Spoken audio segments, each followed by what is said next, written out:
Alhamdulillah. Alhamdulillah wa kafa wassalatu wassalamu ala rasulihil mustafa. Ashhadu an la ilaha illallah wahdahu la syarika lah. Wa ashhadu anna sayyidana wa nabiyyana Muhammadan abduhu wa rasuluh. Allahumma salli wa sallim ala sayyidina Muhammadin miftahi babi rahmatillah adada ma fi ilmillah salatan wa salaman daimaini bidawami mulkillah wa ala alihi wa sahbihi adada kulli dharratin alfa marra. Amma ba'd. Qala Allah subhanahu wa ta'ala fil Qur'anil Karim, Bismillahirrahmanirrahim. Subhanalladzi asra bi'abdihi layla minal masjidil haram ilal masjidil aqsa alladzi barakna hawlahu linuriyahu min ayatina innahu huwas sami'ul basir. Wa qala Allah ta'ala fi ayatil ukhra, inna fi khalqis samawati wal ardi wa ikhtilafil layli wan nahar la ayatin li ulil albab alladhina yadhkuruna Allaha qiyaman wa qu'udan wa 'ala junubihim wa yatafakkaruna fi khalqis samawati wal ardi rabbana ma khalaqta hadha batila subhanaka faqina adzaban nar. Wa qala an-nabi sallallahu alaihi wa alihi wa sahbihi wa sallam kullu ummati yadkhuluna al-jannah illa man aba. Qalu ya Rasulullah wa man ya'ba? Qal man ata'ani dakhala al-jannah wa man asani faqad aba, atau kama qala an-nabi sallallahu alaihi wa alihi wa sahbihi wa sallam. Yang sama kita muliakan para alim ulama, para masyayikh, mungkin ada para habaib, wabil khusus yang hadir bersama kita seluruh pengurus Badan Kenajiran Masjid Al-Huda. Yang sama kita muliakan para asatidz, hadir bersama kita Ustadz Muhammad Hendro, juga Ustadz Lubis selaku pengurus FKSMM, Forum Komunikasi Silaturahim Masjid dan Musalla, pimpinan Pondok Pesantren Mahabbatul Quran Ustadz Mustafa, seluruh aparatur pemerintah hadir bersama kita yang mewakili Bapak Kepala Desa. Kita doakan Bapak Kepala Desa disehatkan oleh Allah, amin.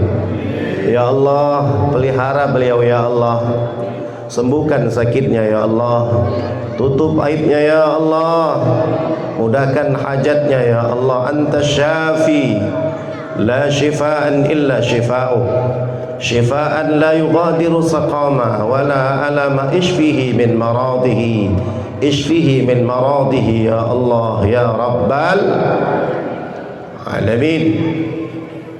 Seluruh bapak ibu, para santri, saudaraku, orang-orang tuaku yang dimuliakan Allah subhanahu wa ta'ala, mari kita bersyukur kepada Allah saudara. Allah subhanahu wa ta'ala pilih kita duduk sejenak, berfikir, merenung, muhasabah diri, introspeksi diri, mengingat Allah, bersalawat kepada Rasulullah. Pastilah apa yang kita lakukan hari ini merupakan perbuatan yang membuat Rasulullah senyum, saudara. Pastilah apa yang kita lakukan hari ini merupakan aktivitas yang mengundang kasih sayang Allah, yang mengundang ampunan Allah. Bahkan Rasul jauh hari memberikan jaminan kepada kita, orang-orang yang duduk dalam majlis semacam ini, yang zikir kepada Allah, yang bersalawat kepada Nabi, yang mengagungkan Allah. Rasul katakan, man intaqala fi ta'allumil ilmi ghufiralah qabla ayyahtu. Siapa saja orangnya, kata Rasulullah, yang hadir dalam majlis-majlis semisal ini, maka Allah sudah ampunkan dosa-dosa mereka sebelum lagi mereka melangkahkan kaki mereka. Takbir! Selamat Bapak Ibu Anda dan siapapun kita, apapun status sosial kita, pulang kita membawa ampunan Allah Subhanahu wa ta'ala. Bahkan disebutkan dalam Riyadhus Shalihin yang ditulis oleh Al-Imam An-Nawawi, ada satu hadis sahih, Rasulullah menceritakan kemuliaan orang-orang yang duduk dalam majlis semisal ini. Sampai ada seorang sahabat ketika Rasulullah paparkan kemuliaan-kemuliaan majlis semisal ini, saudara, mendapatkan ampunan dari Allah, jaminan kemuliaan, ketenangan, keindahan, kebahagiaan. Sampai kata Nabi, ada seorang yang hadir semisal majlis ja'ali hajah, datangnya bukan untuk ngaji, datangnya bukan untuk majlis, datangnya bukan untuk mendengarkan ilmu-ilmu akhirat, berita-berita dari langit, tapi ja'ali hajah. Kata Nabi, itu ada orang yang datang untuk satu keperluan saja. Mungkin intel, mungkin memata-matai, atau mungkin ingin mengumpulkan informasi. Saking mulianya majelis itu, Nabi katakan, termasuk orang yang semacam itu pun diampunkan oleh Allah Subhanahu wa ta'ala, karena mereka menggabungkan diri kepada satu majelis yang di sana yang hadir mendapatkan ampunan Allah Subhanahu wa ta'ala. Maka tadi yang mewakili Ustaz Johan tadi, Johan ya, mewakili aparatur pemerintah, bersyukur kita dukung majelis semacam ini.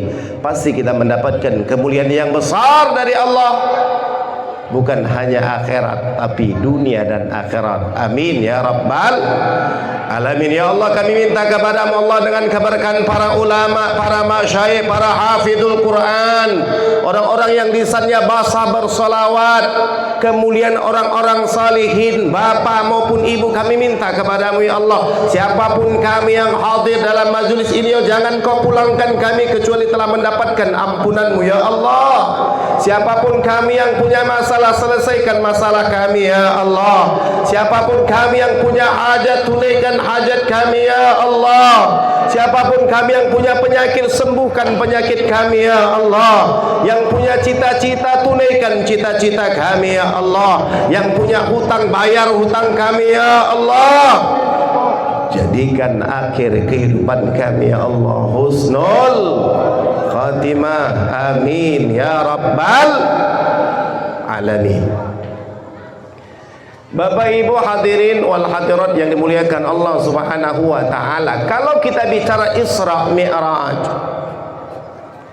Isra Mi'raj itu peristiwa yang luar biasa, dan Allah akui keluar biasaan peristiwa itu, saudara. Sampai di awal ayat Allah gunakan kalimat subhana. Yang belajar grammar bahasa Arab, dia akan mengerti kalimat subhana itu kalimat isim ta'ajjub, kalimat yang menyatakan sesuatu yang luar biasa. Kita kalau lihat sesuatu yang luar biasa, masya Allah, kita bilang subhanallah. Subhanallah, ibu udah sehat dari sakit, nggak nyangka sakitnya sudah kronis, sembuh, subhanallah.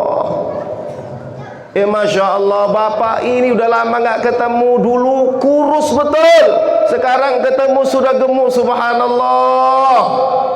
Dulu susah, sekarang kaya. Subhanallah. Apalagi sesuatu yang disebutkan subhanallah oleh Allah, pastilah sesuatu yang lebih dahsyat daripada itu. Maka Allah awali kalimat itu dengan kalimat subhana. Subhana, luar biasa engkau ya Allah, maha suci engkau ya Allah. Alladzi, yang dianya Allah asra, memperjalankan bi'abdihi, hambanya. Kalimat, kalau sudah kalimat bi'abdi disebutkan di sana, berarti Nabi diberangkatkan bukan ruhnya, tapi ikut pula jasadnya. Bukan hanya ruh, ikut jasad. Kalau Nabi berangkat dengan ruh, tidak ikut jasad, tak heran orang dikala itu. Tapi Nabi berangkat ruh dan jasad.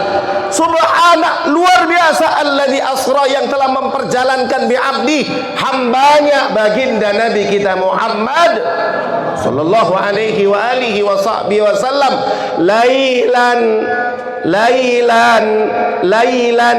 Kita baca dalam tafsir, lailan itu ai taqlilul muddah, masanya sangat singkat, sementara perjalanan yang dilakukan sangat jauh, saudara.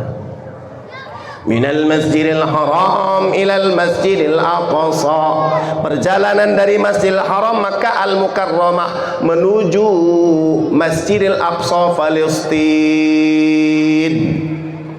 Bukan hanya itu, terus naik ke langit 1, 2, 3, 4, 5, 6, 7 sampai ke Sidratul Muntaha. Mutar-mutar lagi ketemu Allah, balik lagi ketemu Nabi agar diberikan keringanan sholat 50 waktu jadi 5. Pulang belum sampai waktu subuh, Rasulullah sudah berada di Makkah Al-Mukarramah. Maka itu disebutkan lailan ai taqlilul muddah, masanya sangat singkat sekali, sementara perjalanan yang dilakukan sangat jauh sekali. Setelah selesai Rasulullah melaksanakan Isra Mi'raj, diberangkatkan oleh Allah Subhanahu wa taala. Nabi kumpulkan para sahabat, Nabi ceritakan peristiwa yang luar biasa ini di hadapan para sahabat. Setelah selesai Nabi membicarakan peristiwa itu, saudara, disebutkan dalam tadi tidak sedikit dari kalangan umat Islam yang baru masuk Islam ketika itu kembali murtad karena tidak sanggup menerima peristiwa yang di luar akal mereka. Takbir! Pulang para sahabat, Rasulullah juga pulang. Sayyiduna Abu Bakrin radhiyallahu ta'ala an, sampai ke rumahnya tidak lama datang Abu Jahal menghampiri Sayyiduna Abu Bakrin radhiyallahu ta'ala an. Apa yang disampaikan Abu Jahal? Ya Abu Bakrin, atusaddiqu kidba Muhammad. Abu Bakar, apakah kau benarkan peristiwa kedustaan yang dilakukan oleh Muhammad? Atusaddiqu kidba Muhammad, apakah kau membenarkan berita yang dikabarkan oleh Muhammad? Kata Abu Jahal, ya Abu Bakar, kau kan ngerti bagaimana perjalanan itu jauh. Semua orang faham perjalanan Makkah Masjidil Haram menuju Palestin Al-Aqsa tidak kurang dari sebulan perjalanan. Itu Muhammad mengkabarkan berita bohong, kabar bohong. Atusaddiqu kidba Muhammad, apakah kau membenarkan kebohongan yang diberitakan oleh Muhammad itu? Apa jawab Sayyiduna Abu Bakrin radhiyallahu ta'ala an? Ketika itu Sayyiduna Abu Bakrin menjawab dengan imannya, dengan keyakinannya, ya Aba Jahlin, law qala Muhammadun al-a'la min dhalik wallahi la saddaqtuhu. Abu Jahal, kalau sekiranya baginda Nabi Muhammad menceritakan yang lebih dahsyat dari itu, yang lebih luar biasa dari itu, yang lebih mengerikan dari itu, wallahi la saddaqtuhu, demi Allah ya Abu Jahal, pasti aku akan membenarkan semua berita itu. Takbir! Begitulah keyakinan Sayyiduna Abu Bakrin radhiyallahu ta'ala an, tidak ragu. Karena dia yakin dan faham. Allah pun katakan, wa ma yantiqu anil hawa in huwa illa wahyu yuha. Apa yang dikabarkan Rasulullah, yang diberitakan Rasulullah, yang disampaikan Rasulullah, semua itu adalah bimbingan wahyu Allah Subhanahu wa taala. Alif Lam Mim, dzalikal kitabu la raiba fihi hudal lil muttaqin. Itu Al-Qur'an, kata Allah, la raiba fihi, tidak ada keraguan di dalamnya, dan Al-Qur'an itu petunjuk bagi orang-orang yang bertakwa. Maka hari ini kita salah satu bentuk ketawaan, kita yakin peristiwa Isra dan Mi'raj tidak ada keraguan di dalam sampai kita rayakan dari tahun ke tahun. Wahai Allah, ini jadikan sebagai bukti yakin kami dengan berita yang Kau kabarkan, berita yang datang dari lisan nubuwah, lisan Nabi sallallahu alaihi wasallam. Jadikan ini satu janji kami, jadi kesaksian kami bahwa kelak kami termasuk orang-orang yang takwa, yang tidak ada keraguan terhadap apa yang dikabarkan Al-Quran. Amin ya Rabbal Alamin. Gitu orang beriman tuh tak ragu sama janji Nabi. Maka orang beriman kalau dia tuh perintah agama tak boleh ragu, amalkan. Meskipun datang cobaan silih berganti kanan kiri muka belakang, semua akan menghina kita. Nabi yang ingatkan kalau kita jaga agama. Awal agama Nabi sebutkan, inna dina bada'a ghariban fasayarja'una ghariban fatuba lil ghuraba alladhina yuslihuna afsadan nas min ba'di min sunnati. Awal agama, kata Nabi, agama dianggap orang sebagai sesuatu yang aneh. Kembali nanti di akhir zaman akan tak terjadi sebuah keadaan orang-orang yang mengamalkan agama pun dianggap aneh, saudara. Takbir. Dulu orang pakai cadar dianeh-anehkan, ninja, teroris. Sekarang diperintahkan semua orang, jangankan perempuan, laki-laki pun pakai cadar sekarang. Betul nggak? Betul nggak? Diputar balik situasi oleh Allah Subhanahu wa taala. Allah gampang Allah melihat, membuat situasi dan keadaan. Maka jangan pernah ragu dengan janji Allah. Nabi sudah ingatkan, inna dina bada ghariban, awal agama dianggap orang agama sebuah hal yang aneh.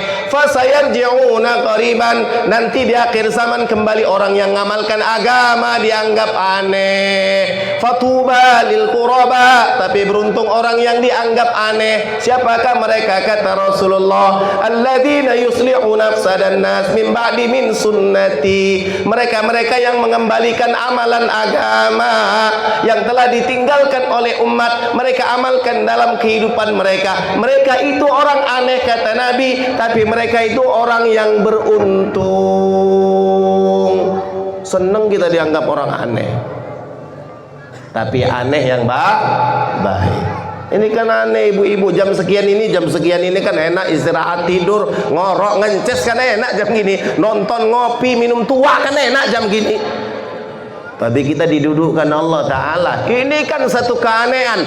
Tapi beruntunglah kau berada dalam satu keanehan semacam ini. Kau kembalikan sunnatun nubuwah, kau kembalikan sunnah-sunnah Rasulullah yang sudah hampir ditinggalkan oleh umat. Bahkan bukan hanya sekedar ditinggalkan, bahkan di akhir zaman semisal sekarang ini, kebaikan kemulan justru diputar balikan menjadi sebuah hal yang dianggap hina, jelek, dan kotor, saudara. Takbir.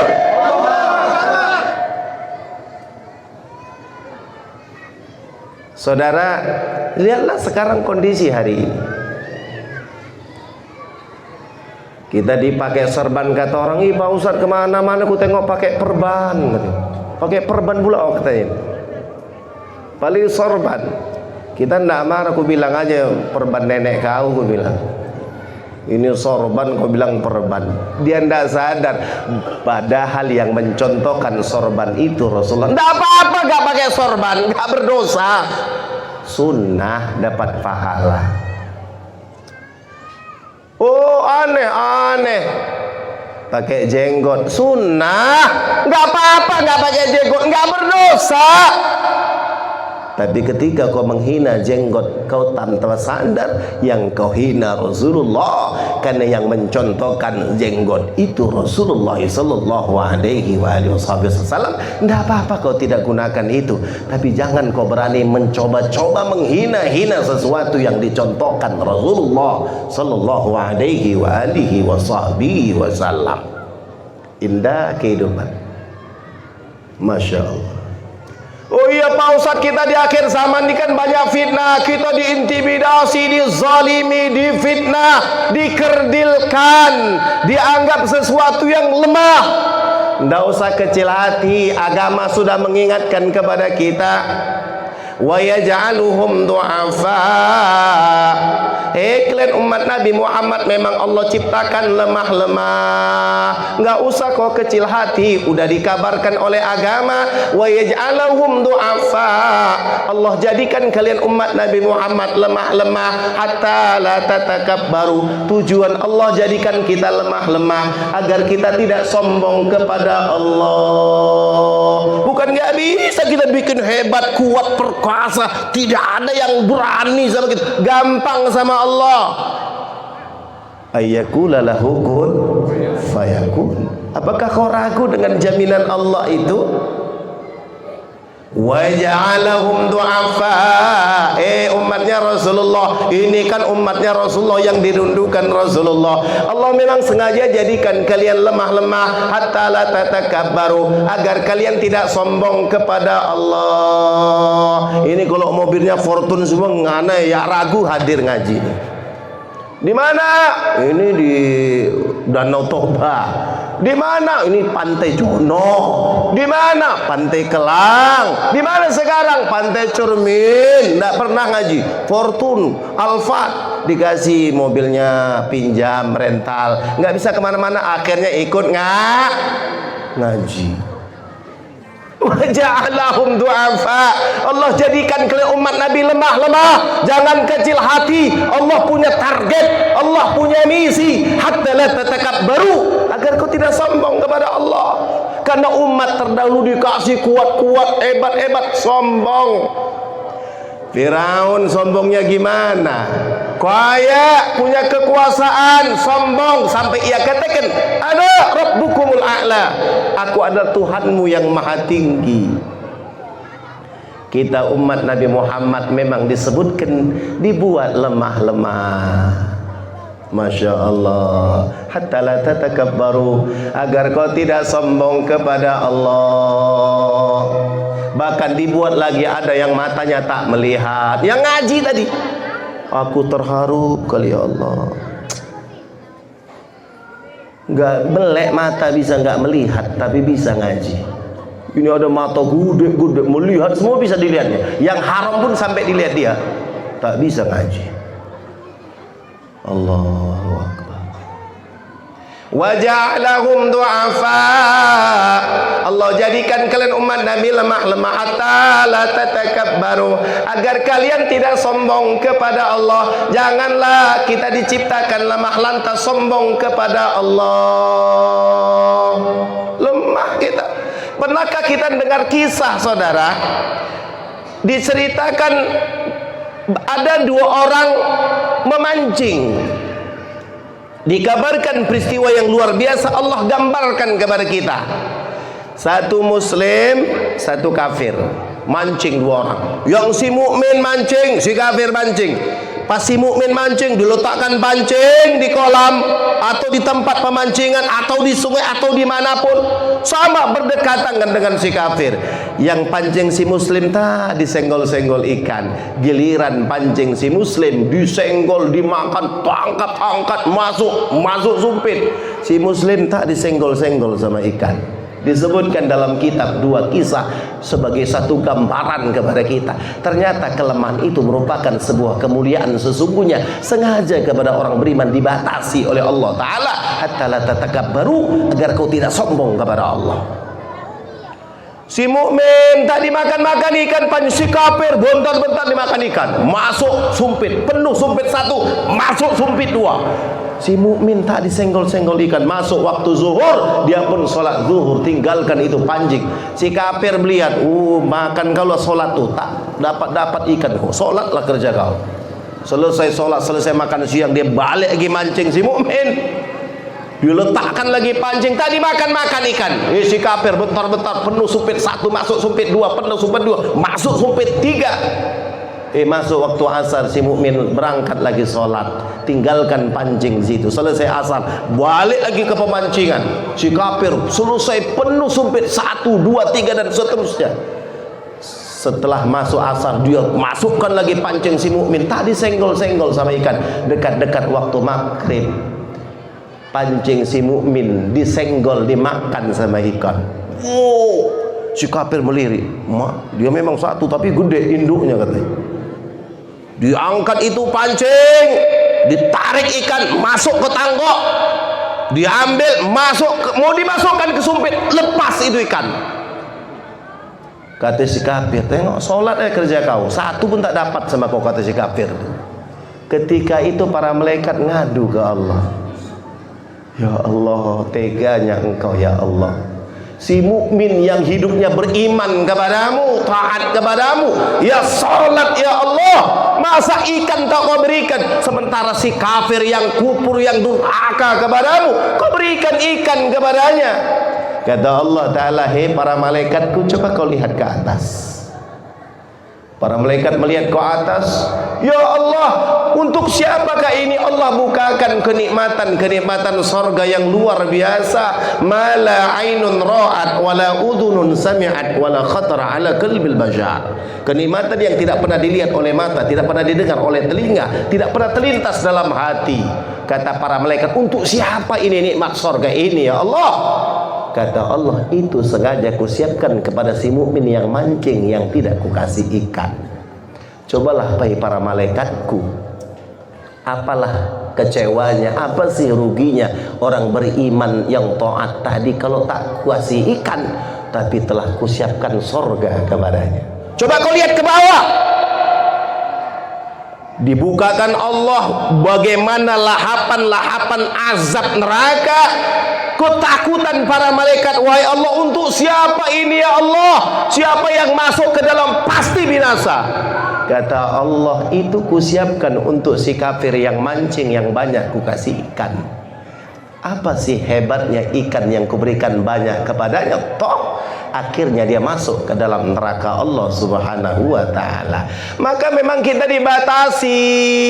Wa ja'alahum du'afa'a hatta la tatakabbaru. Sengaja kami buat kalian, hei umat Nabi Muhammad, lemah-lemah agar kalian tidak sombong. Jadi nggak ada lagi bahasa aku udah sholat tapi utang masih banyak, aku udah sholat tapi masih punya sakit-sakit, aku udah sholat tapi kok punya masalah. Memang sengaja masalah itu untuk membesarkan, memuliakan kita. Karena orang beriman, masalah yang dikasih kepadanya itu justru menambah makom dan ketinggiannya di hadapan Allah ketika mereka bersabar terhadap ujian yang diberikan Allah Subhanahu wa ta'ala. Lemah ekonomi, lemah politik, lemah kekuasaan, lemah kita sampai mau ceram pun dijaga ketat. Lemahnya kita itu. Kenapa? Supaya Allah kasih ada pahala menjaga. Kok dikasih aman tak dapat pahala menjaga? Ngapain jaga orang aman kok? Dikasih ada pahala menjaga, ada pahala risau, ada pahala was-was. Was-was kalau guru kami nanti dicelakakan orang, itu pun dapat pahala. Wa ja'alahum du'afa'a. Allah jadikan, hei umatnya Rasulullah, kalian lemah-lemah. Allah punya tujuan, hatta la tatakabbaru, agar kalian tidak sombong kepada Allah. Insyaallah kita siap tidak jadi orang sombong. Amin. Amin. Amin. Ya Rabbal. Sama istri nggak sombong. Nggak boleh sombong sama istri. Inna min akmalil mu'minina imanan ahsanuhum khuluqa wal tufum ala imraati, sesungguhnya orang yang paling sempurna iman di antara kamu adalah orang yang paling sempurna akhlaknya dan orang yang paling lembut kepada istrinya. Lembut sama istri. Suka ibu kalau dibilang gini kan, terus Pak Ustaz, terus. Pas kali yang ini yang gua harapkan Pak Ustaz, abang ini parah kali. Kita para laki-laki memang diperintahkan Nabi untuk lembut sama istri. Itu perintah Rasulullah, perintah dari kalam yang suci Rasulullah. Berlemah lembutlah kau kepada istri. Jadi kalau kita lembut sama istri, mau nambah pun gampang. Ini gimana mau nambah satu juga bertengkar terus. Rasul tuh lembut kali sama istri. Jangan cuman kok enggak, terbukti dalam banyak riwayat, banyak hadis, banyak tarikh bagaimana kelembutan baginda Nabi Muhammad sallallahu alaihi wasallam. Sampai disebutkan dalam tarikh satu hari Aisyah radhiyallahu taala anha minum. Selesai Sayyidatuna Aisyah radhiyallahu taala anha minum, kemudian Rasul datang, Nabi ambil itu gelas. Ya Aisyah, tadi kau minum dari bibir gelas sebelah mana? Kata Rasulullah. Ya Aisyah, kata Rasul, tadi kau minum dari bibir gelas sebelah mana? Aisyah radhiyallahu ta'ala katakan, ya Rasulullah suamiku, aku tadi minum dari bibir gelas sebelah sini. Nabi ambil itu gelas, Rasul katakan, aku minum dari situ juga. Kata Rasulullah. Bagaimana lembutnya rumah tangga Nabi sallallahu alaihi wasallam, padahal istrinya 9. Ini satu aja pun. Subhanallah, lembutnya Rasulullah kepada istri. Ini bukan canda, memang akhlak Nabi semacam itu. Nabi pernah bilang janji sama istri, disebutkan dalam riwayat. Kata Nabi, besok istri yang paling ku cintai ku berikan hadiah cincin. Semua istri Nabi mengatakan, mudah-mudahan akulah yang dapat cincin itu. Akulah orang. Semua istri Nabi merasakan pengen, akulah yang dapat cincin itu. Tanpa tahu satu dengan yang lain para istri Nabi, semua istri Rasulullah diberikan cincin yang sama. Semua istri Nabi mengatakan, ternyata akulah yang paling dicintai Rasulullah.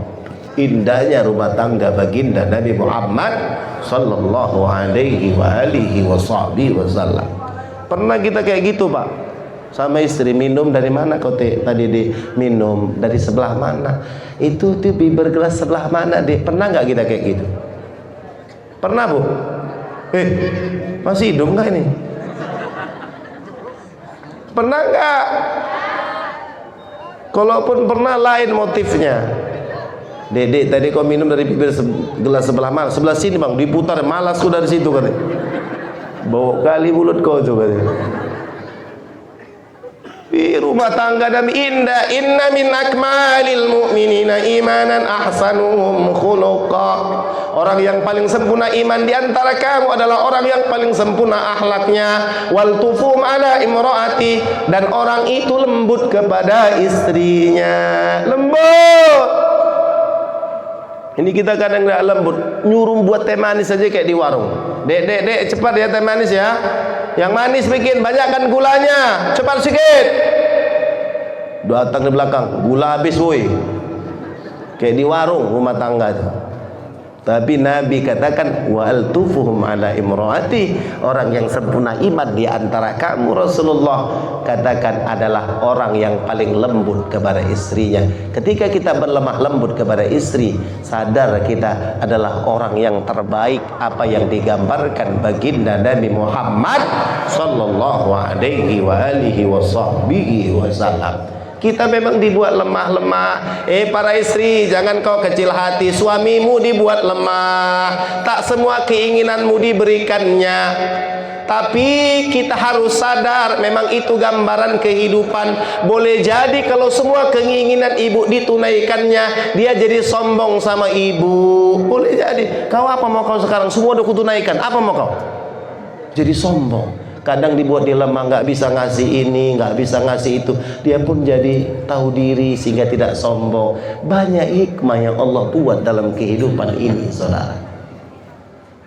Kemudian disebutkan waja'alahum sigharan hatta ma'unat at-ta'am wa syarab wa thiyab alaihim aqal. Kita umat Nabi dikatakan agama memang diciptakan kecil-kecil. Kecil-kecil kita ini. Kami di Yaman, Bapak Ibu, setahun ziarah Nabi Allah Hud itu 2 kali di Yaman. Kuburnya Nabi Allah Hud alaihissalam itu di negeri Yaman. Untuk Darul Mustafa itu yang rutin setahun 2 kali. Tapi kita mau nambah, silakan kita charter taksi sendiri ke pemakaman. Sekitar 1 jam perjalanan dari tempat kami belajar di Yaman, Darul Mustafa. Tapi rutin kegiatan sekolah itu untuk ziarah kubur Nabi Allah Hud alaihissalam setahun 2 kali. Kuburnya itu lebih kurang dari sudut bangunan itu sampai ke pagar nih, panjang. Yang Bapak Ibu yang pernah ke Makkah, ke Jeddah, lewat ke Jeddah, biasa orang pulang dari umroh pulang melalui Jeddah. Di sana ada kubur Hawa, istri Nabi Adam alaihissalam. Dulu kubur itu tidak ditutup. Kemarin 2020 Januari Anda berangkat umroh, itu kuburnya sudah ditutup, bangunan besar. Kalau tidak masuk kita ke dalam tidak kelihatan itu kubur. Tapi tahun 2019 belum ditutup, semua orang bisa melihat kubur Adam, kubur Hawa, istri Nabi Adam alaihissalam. Via bus saja tidak turun, orang baca Fatihah dari bus saja. Memang nampak kelihatan panjang kubur tuh, lebih kurang 20 bahkan lebih 20 meter. Istri Nabi Adam alaihissalam, Hawa, kata orang Indonesia Siti Hawa. Ku baca dalam kitab tak ada Sitinya, yang ada Hawa aja. Orang Indonesia suka nambah-nambah, Hawa, Siti Hawa, Aisyah, Siti Aisyah. Tak ada Sitinya padahal, Aisyah tambahnya Siti. Jadi maka kenapa disebut Jeddah? Jeddah bahasa Arab artinya nenek. Karena nenek seluruh manusia itulah Hawa. Dibuatlah nama daerah itu Jeddah asalnya. Panjang. Tapi kita umat Nabi Muhammad disebutkan waja'alahum sigharan hatta ma'unata ta'am wasyarab wa thiyab alaihim qaqal. Allah jadikan kalian umat Nabi Muhammad kecil-kecil agar keperluan minum, makan, pakaian dan segala sesuatu dari hajat kalian lebih sedikit, dan itu memudahkan kalian. Jadi kita diberikan kemuliaan kecil-kecil. Cari 2 meter, wah jarang, susah. 18 susah, 17 kok perempuan banyak, 15, 16. Kok udah 17 tinggi kali nampak perempuan tuh. Kecil-kecil. Waja'alahum sigharan hatta ma'unat at-ta'am hatta yakuna ma'unat asy-syarab wa ta'am wa thiyab alaihim aqal. Allah jadikan umat Muhammad kecil-kecil. Tujuannya agar keperluan makan, minum, pakaian dan segala sesuatu buat kalian itu memudahkan kalian. Bayangkan Bapak Ibu, bagaimana susahnya kalau kita panjangnya itu tinggi sampai 20 meter. Coba bayangkan bagaimana susahnya kita. Kita nampak baju ukuran sekarang nih 3 meter cukup. Kalau tinggi kita 20 meter, mungkin kita butuh bakal 35 meter satu baju. Sedangkan yang 3 meter kita masih bayar kredit. Gimana kalau 35 meter? 33 tahun baru lunas mungkin. Ya Allah, betapa susahnya hidup ini. Waja'alahum sigharan hatta ma'unat at-ta'am wasyarab wal aqal alaihim aqal. Allah jadikan kalian kecil-kecil umat Nabi Muhammad itu kemuliaan kepada kalian, kemudahan kepada kalian, sehingga kebutuhan kalian lebih sedikit dan itu memudahkan buat kalian. Kata agama, bayangkan kalau kita panjangnya 20 meter saudara, maka kita kalau bangun masjid paling tidak 25 meter. Betul nggak? Betul nggak? Ini masjid paling 4 atau 5 meter mungkin. Bagaimana kalau 25 meter kita bangun masjid? Ini aja setengah mati, berapa tahun baru selesai. Sumbang sana, sumbang sini, sumbang sana, sumbang sini, kumpulkan bertahun-tahun. Mungkin, tapi nggak tahu kalau langsung siap setahun, nggak tahu. Ya. Susah. Kalau kita panjangnya 20 meter Bapak Ibu, bisa kita bayangkan rumah kita nggak bisa kayak gini. Paling tidak rumah kita harus tingginya 25 meter. Nggak bisa 6 kali 15. WC-nya aja 1 rantai. Buah rumah paling nggak 10 rantai. Kenapa? Kamarnya 2 rantai. Kalau serantai nggak bisa goyang-goyang sama istri.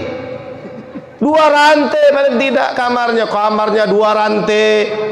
WC-nya 1 rantai, ruang tamunya 5 rantai. Kalau sempat ruang tamu serantai, wirid cuma masuk 2 orang. Betapa susahnya hidup. Bisa kita pernahkah kita bayangkan saudara? Susahnya kalau tinggi kita 20 meter. Susah. Kalau tinggi kita 20 meter Bapak Ibu. Ini hal yang sederhana, kadang tak pernah kita bicarakan. Para agama mengatakan Allah ciptakan kalian umat Nabi Muhammad kecil-kecil. Allah punya tujuan supaya makan kau lebih sedikit, pakaianmu lebih sedikit, minummu lebih sedikit, segala sesuatu lebih mudah. Itu memudahkan hidupmu. Bayangkan kalau kita tingginya 20 meter, nggak bisa mobil seperti sekarang tuh. Kok 20 meter, busnya harus 25 meter. Paling tidak 22 meter bus. Bayangkan kalau tingginya bus 22 meter, nggak bisa lebarnya 2,5 meter, nggak bisa. 2 lebar 2,5 meter kali 22, tumbang tuh bus. Paling tidak lebar bus itu 1 bus 20 meter. Kalau 20 meter lebar bus, jalan nggak bisa kayak gini Pak. Jalan minimal 50 meter. Kita kadang pelebaran jalan semeter pun perang dulu. Betapa susahnya hidup ini. Wa ja'alahum sigharan. Sengaja Allah jadikan umat Nabi Muhammad kecil-kecil. Hatta ma'unata syarab wa ta'am wa thiyab alaihim aqal. Sengaja Allah buat kita kecil-kecil agar keperluan minum, makan, pakaian dan segala sesuatunya lebih sedikit, dan itu memudahkan kalian. Ya Allah, betapa luar biasa, subhanallah, luar biasa kau ya Allah. Memang kau ciptakan wa khalaqnakum fi ahsani taqwim. Memang kau ciptakan kami yang sebaik-baik bentuk, sesempurna bentuk. Tidak ada yang salah, sempurna. Oh itu tadi adik kita yang baca Quran, berarti dia kurang itu. Menurut pandangan kita kurang. Allah mudah menciptakan dia itu sempurna. Aku ingin ngajak Bapak Ibu. Tadi cerita-cerita sama Ustadz Hendro. Itu di mana tinggal itu adik tadi itu yang baca Quran? Di kampung ini ya? Kita bantulah itu. Ya, tetean kita biar aja terkumpul, mudah-mudahan satu malam ini terkumpul 100 juta. Amin. Amin. Kita bantu, siap kita bantu Bapak Ibu. Disebutkan dalam satu riwayat, disebutkan dalam Karamatul Aulia, ada seseorang yang jahat, suka maksiat, doyan maksiat. Dia amanah kepada istri, istriku, kalau anakku yang nanti anakku yang di kandunganmu itu lahir, ketika kalau aku sudah meninggal dunia, aku mohon kau didik dia untuk belajar agama. Meninggal pendek cerita ini sang suami yang buandal tadi, doyan yang maksiat. Teringat sang istri, anak lahir sampai usia-usia belajar dimasukkan ke lembaga pendidikan agama, pondok pesantren, belajar agama, belajar Al-Quran. Disebutkan dalam kitab Karamatul Aulia, ketika sang anak belajar baca Al-Quran, Allah perintahkan kepada malaikat yang sedang menyiksa ayahnya di kubur, hentikan siksa kepadanya. Kata para malaikat, kenapa ya Allah, ini kan vonis buat dirinya. Kata Allah, aku malu anaknya sedang muji-muji aku di dunia. Aku malu, kata Allah, menyiksa ayahnya karena anaknya sedang muji-muji aku di dunia. Takbir! Siap kita bantu Bapak Ibu? Siap. Ayahnya katanya kerja bangunan ya? Betul? Kerja apa? Hah? Bukan untuk jelekkan, kita bantu. Masya Allah, mudah-mudahan nanti Allah jadikan anak kita pandai baca Quran, amin. Jadi penghafal Al-Quran, amin. Jadi hafizul Quran, amin. Jadi paham tafsir Al-Quran, amin. Jadi orang yang mengamalkan Al-Quran, amin. Kalau tak anak kita, cucu kita, amin. Amin ya rabbal alamin. Aku udah siapkan duit walaupun tak banyak. Bukan ria, biar aja orang bilang ria. Nah, berapa ria ngasih 50.000? Aku tengok Pak Hendro tadi di kotak itu dikasih 50.000. Nah, ayo kita bantu. Siapa yang mau bantu? 100 200 cepat kita bantu beliau. Anda tadi mau nangis dia baca Quran. Ada yang bantu, cepat kita bantu. Ada siap? Enggak usah ria, bukan muria. Siapa yang siap 1 juta ngasih dia? 1 orang? Ada siap 1 juta. Mudah-mudahan anaknya orang salihin salihat. Amin. Ayo. Enggak ada 1.500.000. Ada yang siap mau ngasih 500? Enggak bak duit sekarang, boleh besok ngasihnya. Boleh. Ada yang siap? Coba. Tolong. Ada. Ayo kumpulkan. Ini khusus untuk Qoriah tadi ya. Untuk Qoriah, cepat. Dibantu. Ayo terus Pak. Buka dompetnya. Boleh ngambil baliknya juga boleh. Ngambil balik. Tapi jangan baliknya lebih besar pula. Juga ibu-ibu yang tambah duit boleh kerabu, gelang, cincin masukkan ke situ boleh. Ayo bismillah. Ya Allah, matanya tak melihat ya Allah, tapi lisannya baca Quran. Kami banyak melihat, bisa melihat terang, tapi bukan Quran yang kami baca. Semua sibuk dengan handphonenya, sibuk dengan chattingannya, sibuk dengan Facebooknya, WA-nya. Dia tak pernah lihat WA. Pernah dia lihat WA? Enggak pernah. Bersih matanya. Kata Nabi, ada 3 mata yang tidak disentuh api neraka. Yang pertama, mata orang yang berjaga malam di jalan Allah. Yang kedua, mata yang meneteskan air mata karena takut kepada Allah. Yang ketiga, mata yang menundukkan yang menundukkan pandangan dari yang diharamkan Allah. Mata beliau tak pernah lihat haram sekalipun. Mata kita penuh dengan yang haram. Ya Allah, dengan kami memberi beliau, ya Allah, ampunkan dosa mata kami, ya Allah. Ampunkan dosa mata kami, ya Allah. Ampunkan dosa mata kami zahir batin, ya Allah. Amin ya rabbal alamin. Kan indah. Dikasih Allah ada saudara kita yang lemah. Artinya Allah ingin membagi kemuliaan supaya kita membagi harta kita kepadanya. Bukan tidak bisa Allah buat dia kaya raya, cuman kita tidak punya bagian saham melakukan kebaikan kepadanya. Dibuat ada yang miskin, ada yang kaya. Yang miskin disuruh sabar, balasannya sorga. Yang kaya disuruh berbagi, balasannya sorga. Semua kalau tahu posisi dan porsinya, dia lakukan sesuai posisi dan porsinya, maka semua berbondong-bondong masuk ke dalam surga Allah Subhanahu wa ta'ala. Amin ya rabbal. Didatangi satu-satu, agak sedikit diancam. Kasih mati kau nanti, entah malam ini mati kau, apa lagi amalmu.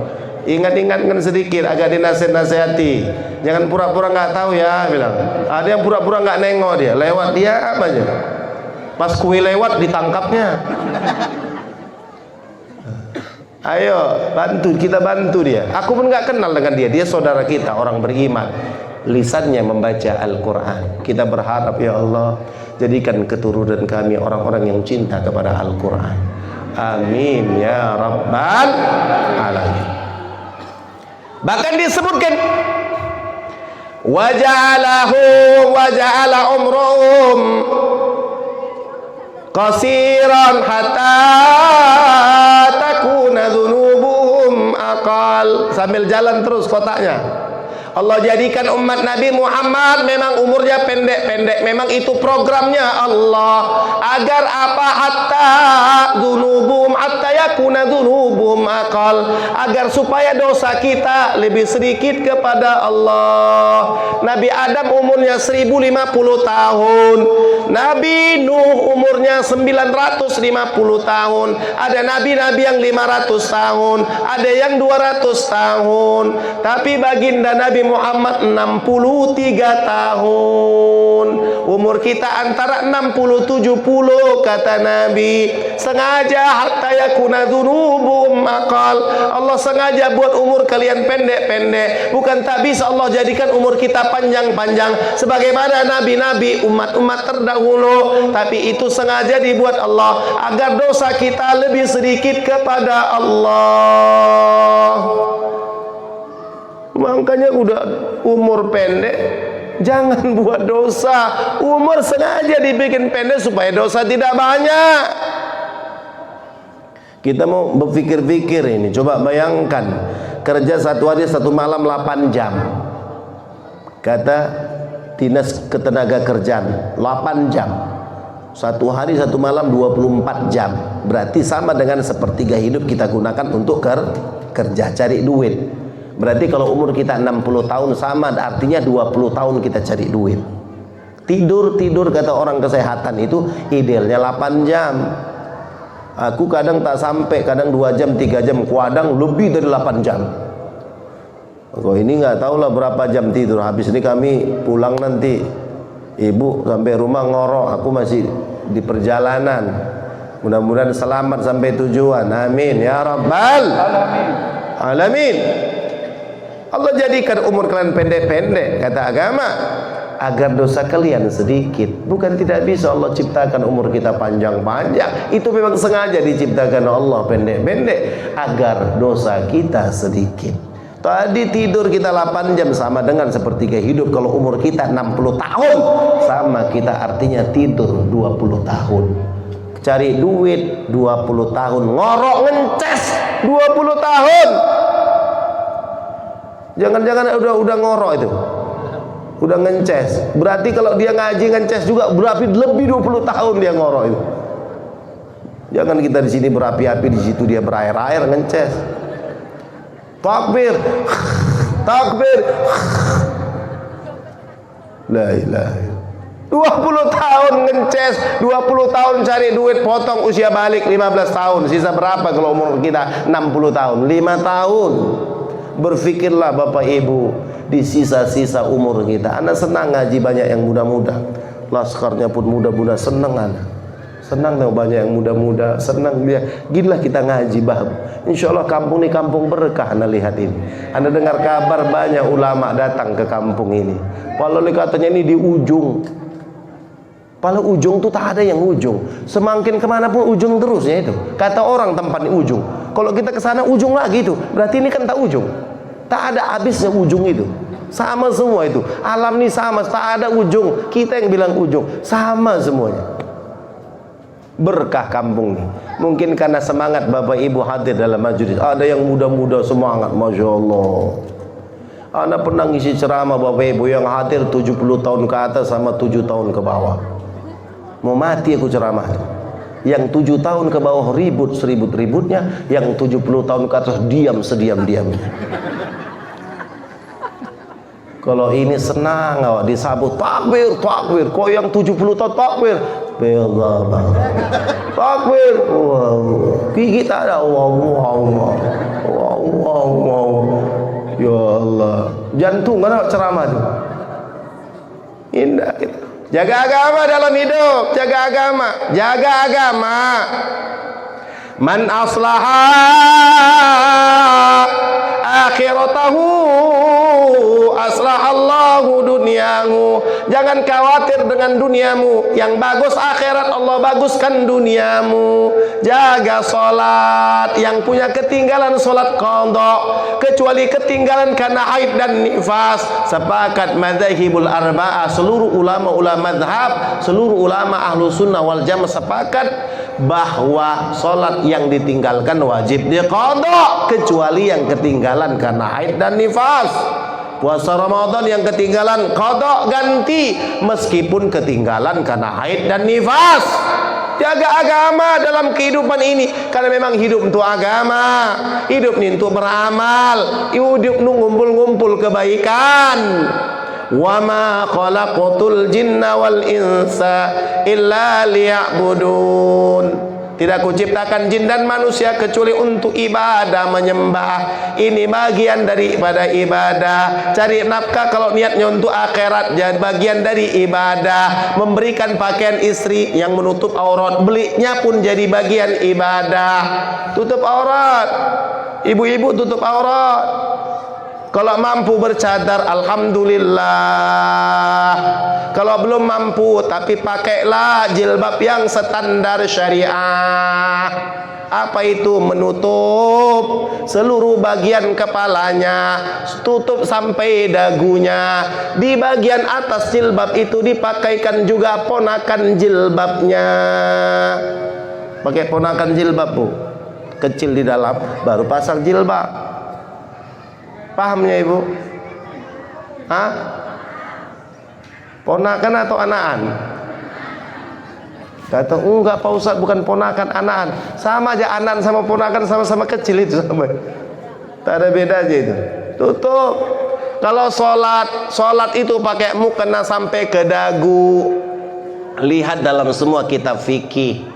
Wanita itu yang boleh nampak cuman wajah ketika sholat dan tapak tangan. Wajah itu batas wajah, tempat tumbuh rambut bagian atas ditarik ke bawah sampai pertemuan dua tulang rahang.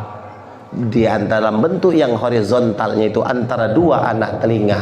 Maka ibu yang sholat pakai mukena itu sampai ke dagu.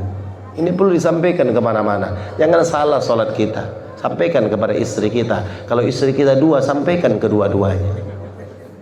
Bikin, Bu. Ya, Bu. Ini kadang orang sholat dilengketkan di sini. Pak Ustadz, aku nggak pernah dengar baru ini. Mungkin tak pernah kita dengar, atau tak ada yang nyampaikan, atau mungkin pas disampaikan kita ngantuk. Sampai ke dagu. Banyak kali Pak Ustadz, kalau ditaruh di dagu lepas-lepas dia. Taruh alteko sedikit, cek gitu kan, nggak bergerak dia. Makanya didesain jilbab tuh memang lengket di dagu. Ana sebelum masa corona selalu berangkat ke Kuala Lumpur, tausiah di sana. Ana pernah bawa jamaah ada 6 orang. Ana bilang sama mereka, Pak, coba perhatikan ibu-ibu di sini, para wanita di sini. Iya Pak Ustaz, bisa banget kalau disuruh perhatikan. Ada apa Pak Ustaz? Tengok jilbab mereka. Mereka banyak yang bercadar, kalaupun mereka tidak bercadar, tapi jilbab mereka lengket di dagu. Mereka memang sudah mendesain jilbab itu lengketnya di dagu. Ada di bagian dagu nih kain yang disambungkan lengket tidak. Ngertilah ibu-ibu itu, ngertinya itu. Kita desainan kita jilbab Indonesia, kecuali orang nambah dijahitnya kecil, ditambah aja daerah dagu. Memang didesain lengketnya di sini, di leher. Salah desainannya. Mungkin yang mendesain itu Cina. Cina itu pun tak berjilbab. Tapi Anda lihat Malaysia itu hampir sulit kita cari orang mereka pakai jilbab yang didesain lengket di leher. Tapi mereka kalau tak bercadar, desainan jilbab mereka lengketnya di dagu. Karena itu sesuai dengan syariat. Sholatnya pun seperti itu. Coba baca kitab-kitab fikih, bagaimana aturan aurat para wanita dalam sholat. Jelas Bapak Ibu? Sampaikan kepada istri. Jangan di sini. Nampak, tertutup jenggot. Jangan di sini, tapi lengket di dagu. Ibu-ibu, lengket. Mukena itu lengket, didesain lengket di dagu. Kita kalau beli mukena, ditambah, dijahitkan untuk lengket di dagu. Dijahitkan yang rapi. Supaya ibadah kita sah. Karena itu yang akan kita persembahkan di hadapan Allah Subhanahu wa ta'ala. Jelas Bapak Ibu? Sudah terkumpul, dihitung. Dihitung. Mudah-mudahan nilainya bisa berangkat umroh. Amin. Amin. Ya Rabbal. Jaga agama dalam. Jangan maksiat. Jangan maksiat. Sesungguhnya orang yang paling takwa di antara kamu, kata Nabi, adalah orang-orang yang menjaga diri dari yang diharamkan Allah. Jangan kau lebih asyik mandang istri orang dari istrimu. Disebutkan oleh para ulama, ketika kau memandang istri orang lebih asyik daripada memandang istrimu, kau tidak akan pernah merasakan keindahan berumah tangga. Coba robah kehidupan ini Bapak Ibu. Apa yang kurang dari rumah tangga kita ya Dek? Rasanya ekonomi kita cukup. Macamnya kau pun tak jelek-jelek amat, cantik ku tengok. Abang pun ku tengok ganteng. Tapi kok macam kita kurang harmonis. Mungkin ada yang cacat dari kehidupanmu. Kau lebih asyik memandang yang haram dari yang halal. Disebutkan oleh para ulama, kau tidak akan pernah merasakan keindahan berumah tangga kalau kau lebih asyik memandang istri orang daripada istrimu. Kalau kau lebih asyik memandang suami orang daripada suamimu, sampai kematianmu tak pernah kau rasakan keindahan dalam rumah tangga. Takbir! 1.375.000. 1.375.000. Baru ini yang bisa kami berikan kepada Adinda tadi. Serahkan. Jangan pakai pesan ya, serahkan aja. Nanti bisik-bisik. Nanti aku juga mau juga sama kau deh, katanya pula. Harus dikawan itu, nanti bisik-bisik dia. Ini uang muka ya Dik, katanya pula. Insyaallah barokah saudara kita, Masya Allah. Ya, terima Bu. Ya. Mudah-mudahan kita perhatian. Itu memang Allah yang bikin buat dia, bukan dia minta. Sebagaimana kita tak pernah minta sehat semacam ini. Bersyukurlah kita Allah kasih sehat, dikasih peluang. Jaga maksiat dalam hidup. Jangan melakukan kemaksiat. Allah akan berikan kebahagiaan kepada kita. Tundukkan pandangan dari yang haram. Coba bertahan ibu. Coba ibu, bapak, kita, saya dan kita semua sebagai istri, sebagai suami, 40 hari ibu bapak tidak pandang haram. Insya Allah ibu memandang suami ganteng kali, maka bapak memandang istri cantik kali. Coba 40 hari, coba mulai dari hari ini. Mulai hari ini, coba mulai 40 hari tak kau pandang sesuatu yang haram. Kau para istri, kau para suami, tak kau pandang sesuatu yang haram, maka kau sangat indah memandang istrimu, kau sangat indah memandang suamimu. An-nadhru sahmun min siamil iblis masmumun, wa man tarakaha makhafati abadaltu halawatan fi qalbi. Kalau kau tak pandang yang haram, jiwamu tenang, kata Nabi. Pandangan itu merupakan anak panah beracun iblis. Orang yang menjaga pandangan dari yang diharamkan Allah berikan kepada orang itu keindahan dalam ibadah, kesejukan dalam ibadah. Kita kenapa pas ibadah tidak tenang? Pas buka Quran langsung nguap. Tapi pas buat TV nggak ada nguap. Kenapa gitu? Kata ulama kita, karena yang pertama matamu lebih lama mandang yang haram dari yang halal.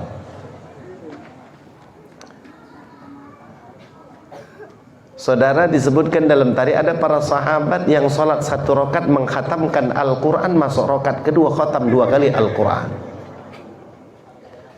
Disebutkan dalam tarikh bahkan ada para sahabat yang sampai 7 kali mengkhatamkan Al-Quran dalam salatnya. Al-Imam Al-Faqih Muqaddam Tsani disebutkan dalam tarikh dia melakukan ibadah sampai wudunya sholat subuh dengan wudu isya yang tadi malam selama 40 tahun. Ketika selesai dia sholat isya, dia ibadah, zikir, sholat, ibadah tanpa terasa masuk waktu subuh. Itu dilakukan oleh Al-Imam Abdullah bin Alawi Al-Haddad. 40 tahun dia sholat subuh dengan wudu sholat isya. Al-Imam Al-Faqih Muqaddam Tsani disebutkan dalam tarikh 33 tahun sholat subuh dengan wudhu sholat isya. Pernyataan mereka disebutkan dengan banyak syair, dalam banyak riwayat, dalam banyak ungkapan. Sebab musabab yang pertama, mereka tidak pernah makan haram. Yang kedua, mereka tidak pernah memandang sesuatu yang haram. Kalau itu kita lakukan, maka kita akan punya kekuatan. Ini kita mandang haram, makan yang haram, terbiasa dengan syubhat, terbiasa dengan yang riba, terbiasa dengan sesuatu yang haram. Bagaimana Allah jadikan ada kekuatan al-inhadu lit-ta'ah wal ibadah? Kata Al-Imam Zain bin Smith, orang yang pasti makannya tidak pernah haram, Allah buat kekuatan dalam dirinya, semangat yang tinggi untuk melakukan ibadah. Takbir! Pastikan makan kita tidak haram. Ini buah yang oleh-oleh kita bawa dari sejarah Isra dan Mi'raj. Bagaimana kita indah melakukan sholat. Pastikan makan kita tidak tercampur dengan sesuatu yang diharamkan Allah. Kalau ini kita jaga dan kita pelihara, kita berikan kepada anak dan istri kita sesuatu yang halal, maka akan punya giroh semangat yang sama. Insya Allah dunia kita tenang, bahagia sampai kepada akhirat, matinya pun husnul khatimah. Amin ya rabbal alamin. Saya kira demikian dapat saya sampaikan Bapak Ibu. Semoga Allah berikan kekuatan kepada kita semua bisa menjaga agama dalam hidup ini. Mulai dari diri kita, rumah tangga kita, anak-anak kita, jaga agama. Karena kalaupun kita tidak menjaga agama, kita kembali kok kepada Allah. Kalau kita jaga agama juga kita kembali kepada Allah. Jadi orang baik mati, jadi orang jahat mati. Baguslah kita jadi orang baik. InsyaAllah dunia kita bahagia, InsyaAllah di akhirat pun kita mendapatkan kebahagiaan. Amin ya rabbal alamin. Saya kira demikian yang dapat saya sampaikan Bapak Ibu. Kita doa. Mari kita doa dengan tawajuh. Anggap ini doa yang terakhir buat kita. Boleh jadi kita tak bisa doa, mungkin tidak bisa doa karena mati, mungkin tak bisa doa karena tak Allah berikan hidayah untuk doa. Karena doa itu pun karena hidayah Allah, petunjuk Allah, pemberian Allah. Kata Nabi, Inna Allah tabaraka wa ta'ala hayyun karimu yasri ala abdi idza rafiya ayyaruddahu masifron. Siapa orang yang doa, kata Nabi, ia angkat tangannya, ia angkat tangannya setelah selesai doa, ia sapu tangan itu ke wajah. Kata Nabi, kalam yang suci dari lisan Rasulullah, Allah malu kalau doa mereka tidak diijabah. Kata Rasulullah dalam satu riwayat, sahabat mengatakan, ketika kami melihat Nabi berdoa, ra'aitu abyadha ibtaihi, kami melihat ketika Nabi berdoa, kami tampak ketiak Nabi begitu putih. Berarti Nabi doa angkat tangan, bukan gini, amin, amin, amin, iyalah pokoknya amin lah ya Allah. Gua ada semangatnya, amin ya Allah. Doa ada yang begini, ada yang begini, ada yang begini. Nabi kalau udah sangat berhajat dengan suatu, Nabi angkat tangan tinggi-tinggi.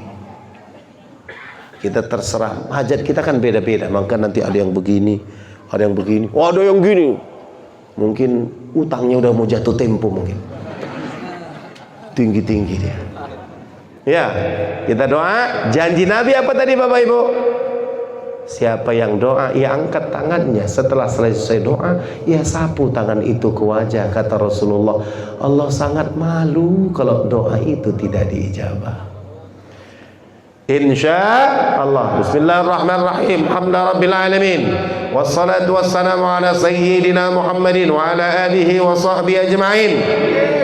اللهم اغفر لنا ذنوبنا ولوالدينا وارحمهما كما ربيانا صغيرا ولأجدادنا ومشايخنا وأساتذتنا وأخواننا وأخواتنا وأزواجنا وأولادنا وطلابنا وجماعتنا ولجميع المؤمنين والمؤمنات برحمتك يا أرحم الراحمين. اللهم انصرنا يا الله وانصر إخواننا في فلسطين وفي العراق وفي يمن وفي سوريا وفي أهل المكان والبلدان وخصوصا لبلادنا خاصة يا أرحم الراحمين.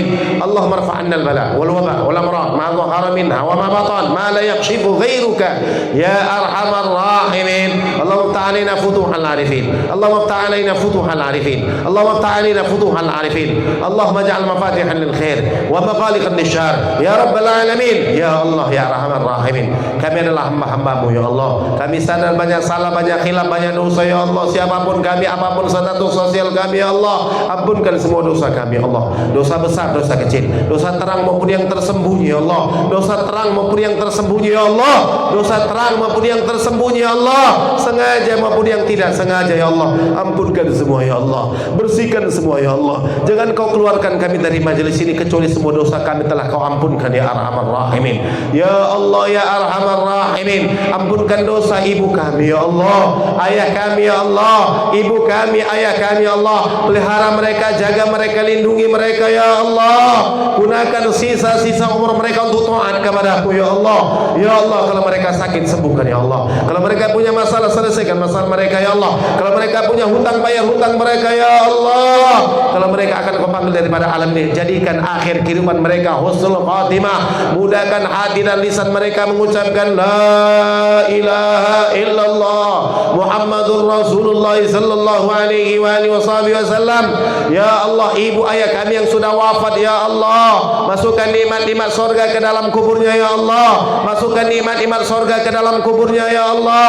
Pertemukan kami dengan ibu dan ayah anda kami bersama Rasulullah dalam surga-Mu ya Arhamar Rahimin. Ampunkan dosa guru-guru kami ya Allah. Pelihara guru-guru kami ya Allah. Ulama-ulama kami ya Allah. Habaib-habaib kami ya Allah. Tokoh-tokoh kami ya Allah. Ampunkan abang, kakak, adik kami, keluarga kami ya Allah. Ampunkan dosa pemimpin-pemimpin kami ya Allah. Sadarkan mereka, jadikan mereka orang yang cinta Islam dan muslimin. Jadikan mereka cinta kepada Islam dan muslimin. Jadikan mereka cinta kepada Islam dan muslimin ya Rabbal Alamin. Ya Allah, satukan hati kami ya Allah. Jauhkan perpecahan di antara kami ya Allah. Jauhkan perpecahan di antara kami ya Allah. Kecilkan dunia dalam hati kami, besarkan akhirat. Kecilkan dunia dalam hati kami, besarkan akhirat. Kecilkan dunia dalam hati kami, besarkan akhirat. Ya Allah, pelihara, sehatkan orang-orang yang sakit ya Allah. Siapapun dari kami yang punya hajat, tunaikan hajat kami ya Allah. Yang punya masalah, selesaikan masalah kami ya Allah. Yang punya hutang, bayar hutang kami ya Allah. Yang punya penyakit, sembuhkan penyakit kami ya Allah.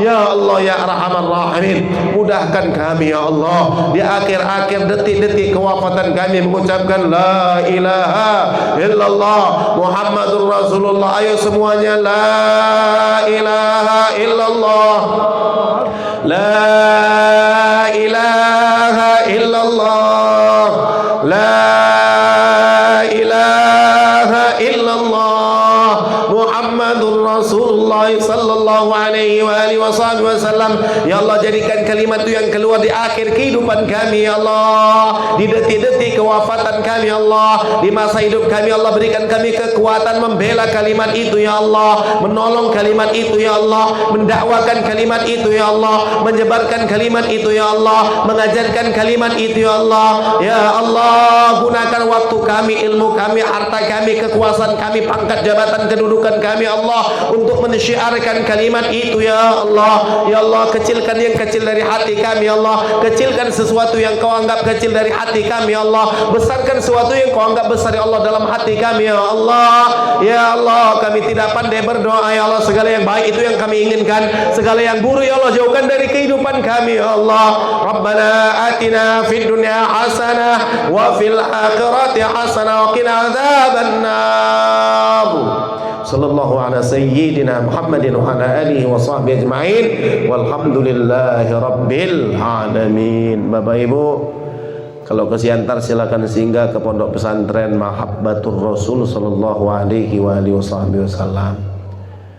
Jalannya ke arah Sidamanik. Biasa orang Medan kalau hari libur tuh sampai ke simpang pesantren tak bisa jalan awak. Macet ke tempat wisata. Silakan orang ibu bapak yang main ke sana singgah ke pondok pesantren kita. Insya Allah. Sekian dan terima kasih. Assalamualaikum warahmatullahi wabarakatuh.